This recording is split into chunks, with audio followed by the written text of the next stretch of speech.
3, start. Good morning, everybody. I take this opportunity to thank the organizers, the team PRAC, uh, Sancheti Hospital, Dr. Sandeep Diwan, Dr. Bharti Madam. Today they have given me an opportunity to talk on the interscalene block. I'll be talking on the interscalene brachial plexus block with the help of PNS technique. So to start with, we have to salute this man, Dr. Vinny, Alan Vinny. He first used this block very effectively by palpating the groove at the level of the cricoid cartilage, that is the interscalene groove, and injecting the local anesthetic between the anterior and the middle scalene muscle. In a brief introduction about the brachial plexus, whenever we give this brachial plexus block, we always find it there superficial located. The God has given us the opportunity to block them at this level, like at the interscalene level, supraclavicular levels, where the situation of brachial plexus is very superficial. Now coming to the anatomy, which is in respect to the interscalene block, the structures which we must know while giving this block. So here we can find these two sternocleidomastoid muscles and the two scalene muscles situated just by the side of it on the lateral aspect. Then this is the anterior scalene muscle, middle scalene muscle situated by side by side. Here we have to see that the middle scalene muscle is situated laterally. Now at the tip of this scalene muscle, we can see the trunks of the brachial plexus which we block. When we come lower down, it's the subclavian artery lying on the first rib. So we have to note that whenever we give this block, we have to palpate these two muscles, that is the scalene muscle. Now when we perform this block, we inject the drug into the sheath of the brachial plexus. So the sheath at this level is seen nicely where it is more patulous. So it accommodates more of the drug. It requires large quantity of the drug, and this fascia is nothing but the extension of a prevertebral fascia, where it extends laterally as the fascia surrounding the axillary sheath. Now, whenever we perform this brachial plexus block, we have to know the other structures which are accompanying it or which are lying side by. Because whenever we put the drug around here, we are likely to block or we are likely to involve all these structures being the phrenic nerve, the sympathetic chain, where we can see the sympathetic chain, the phrenic nerve lying on the interscalene muscle, then the recurrent laryngeal nerve lies in the vicinity, the vertebral artery, the lung. Then why at all we should know these structures? Because when we deposit the drugs, we are going to get some part and parcel of this block as the side effects, like blocking the phrenic nerve, having blocking of the sympathetic chain. The phrenic nerve is going to paralyze the diaphragm, and the patient may land with respiratory distress if he is very obese. The sympathetic chain involvement going to cause the Horner syndrome. There may be blockage of the recurrent laryngeal nerve, which is going to cause hoarseness. These all are reversible, but we must always know that this may happen. So we are prepared for that. And sometimes accidentally we may puncture this vertebral artery, or we may puncture the pleura. So we should anticipate all these things. Now, when we perform this block, the distribution of his anesthesia is from the shoulder joint to the elbow joint. But we have to always remember that this area, that is middle area, middle to the just lying by the side of the axilla, that is the intercostobrachial nerve and the skin over the shoulder joint. This area is not at all involved in this interscalene block. So this is going to, the drug is going to get distributed in the area of starting from the shoulder joint up to the elbow joint.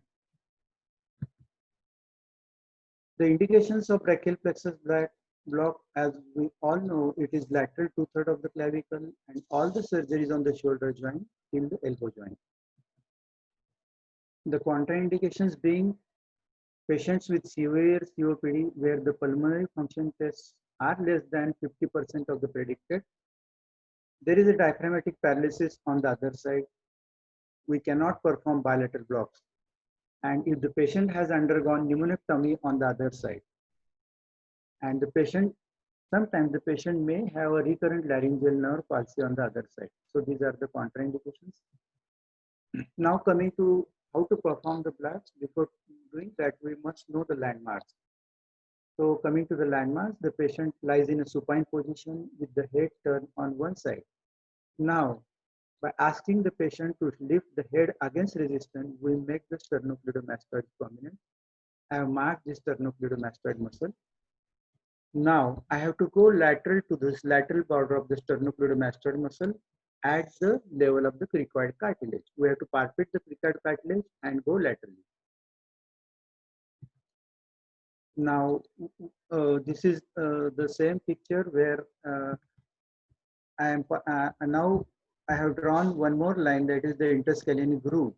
Now, what we have to remember is that we have to palpate the lateral border of the sternocleidomastoid, mark it, go still lateral to that, but always remember that there is some gap between the lateral border of the sternocleidomastoid and the interscalene groove.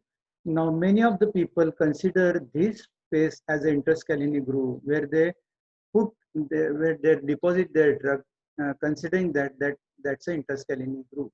But we have to always remember that it lies more lateral to that.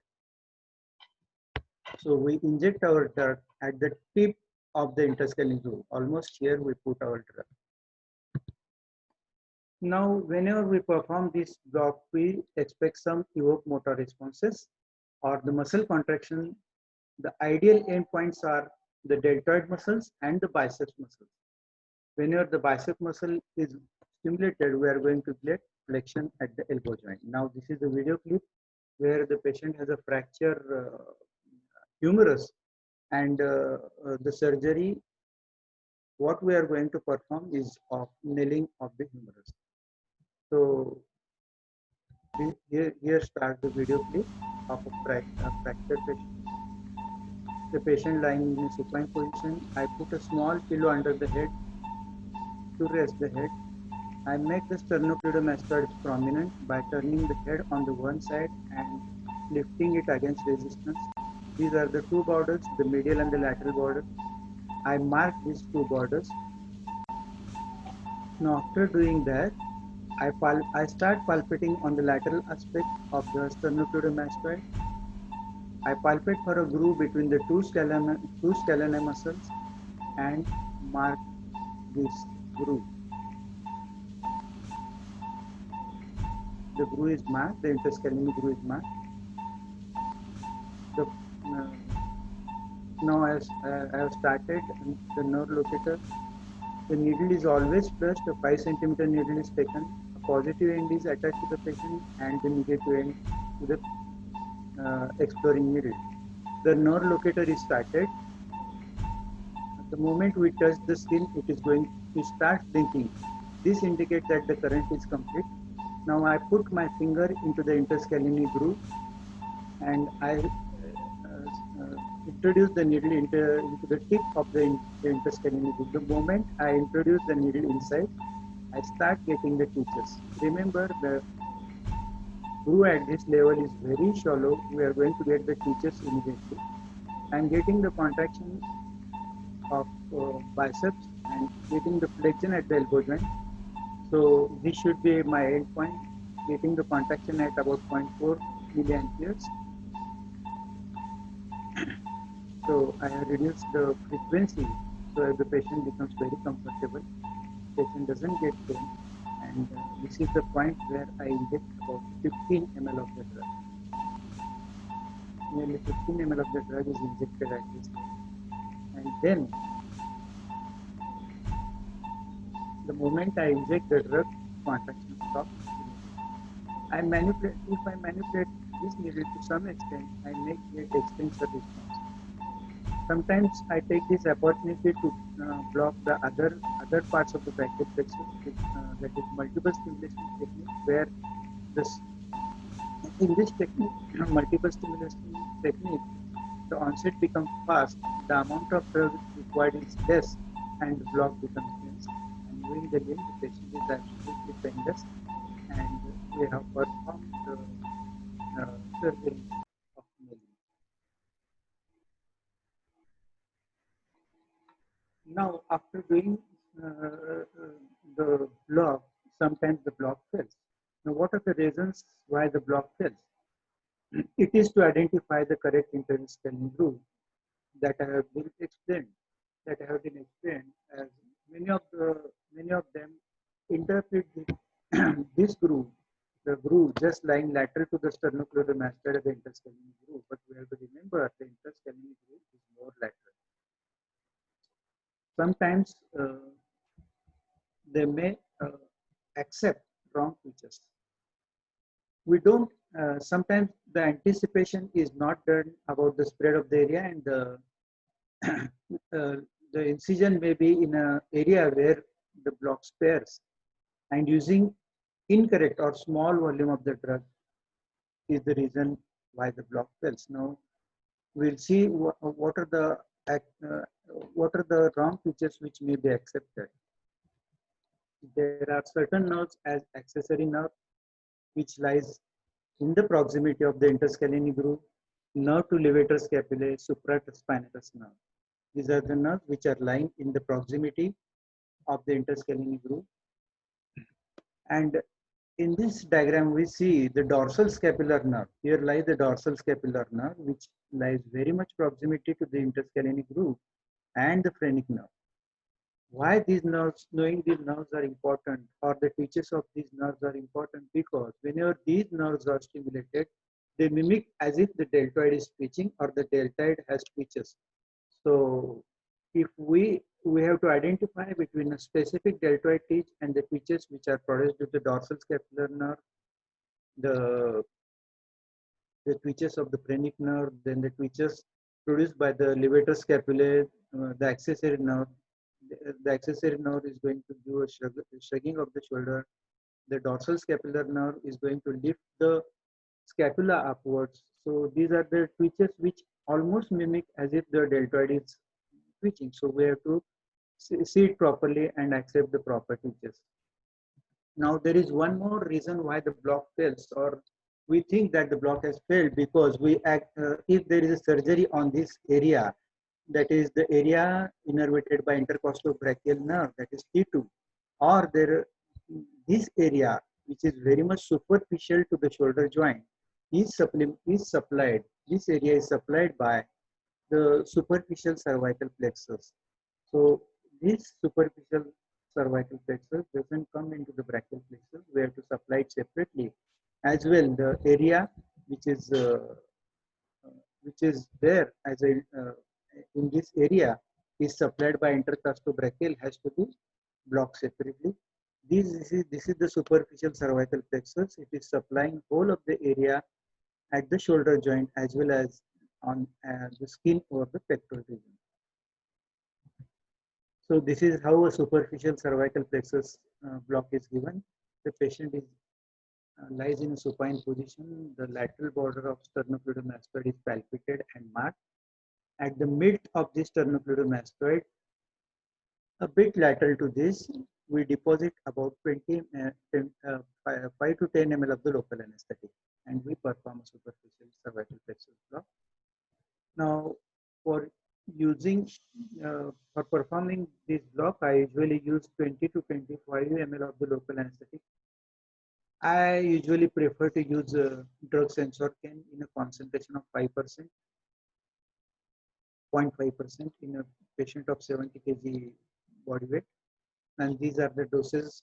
These are the other drugs which we can use, like bupivacaine, xylopine with adrenaline, ropivacaine, etc. Now, whenever we perform this block, we have to anticipate certain side effects, or in fact, it is part and parcel of this block. that is hemidiaphragmatic diaphragmatic paralysis, which almost occur in 100% of the patients. The patient gets Horner syndrome in about 40 to 60% of the patients, where the cervical sympathetic ganglion will be blocked. There may be hoarseness of voice. Sometimes the patient may get bradycardia hypotension. This is specifically because the patients are in sitting position. There is whenever there is hypovolemia. But we have to always remember that these side effects are benign, they are unilateral, and they are reversible. Only thing what we have to do is to reassure the patients that you are going to get this back. Now there are certain complications which come along with this block. Due to the block, there may be inadvertent arterial injection, specifically the vertebral artery, the carotid artery. Now, if we puncture the artery, there may be hematoma formation. If we go too medial, the injection, if we inject too medially, or the direction of the injection is too medial, then we are likely to give the drug into the peridural sleeves, performing a epidural block or a spinal injection. If the drug goes into the vascular structure, or if we exceed the dosage, we may get local anesthetic toxicity. We may get nerve injuries. But we can avoid them by repeated aspiration, proper needle direction, limiting the depth of the needle insertion, and we can anticipate. We should not give injection on pressure, and if the patient complains of pain on injection. This completes my presentation, and thank you all for listening.